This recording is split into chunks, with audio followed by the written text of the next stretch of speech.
Senate Bill 1619. Imagine this. Imagine a student at school, a kid at summer camp, or a customer in a restaurant has a sudden severe allergic reaction. Before, the law mainly talked about EpiPens. Now Texas is updating the rules so other approved epinephrine devices, including nasal spray, can be used too. What the bill says it does?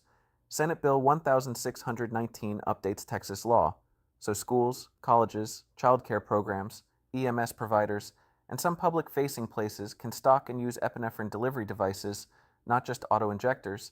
It is meant to make emergency treatment easier and keep the law current as medical technology changes. What it actually does? This bill broadens the kinds of epinephrine devices that can be stocked and used in emergencies. This means schools, colleges, camps, child care centers, EMS providers, and certain businesses can rely on more than one type of device while state health officials gain more power to set rules about who qualifies, how many devices are needed, and what training is required.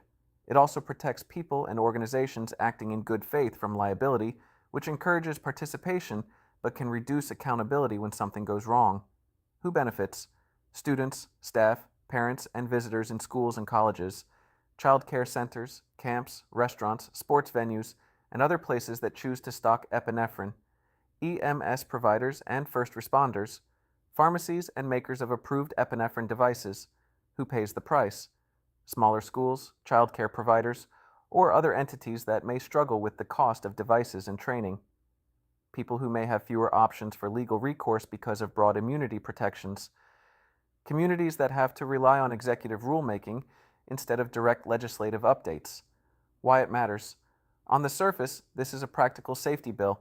It can help save lives by making it easier to use newer epinephrine devices in emergencies.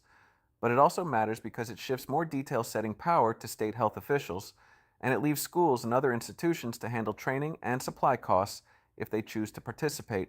For everyday Texans, that means the benefit is real, but the follow-through will depend on whether smaller communities can actually afford to keep up. Bottom line, Senate Bill 1619 modernizes allergy emergency response in Texas, but it also shifts more rulemaking power to the state and leaves local institutions to manage the real-world cost.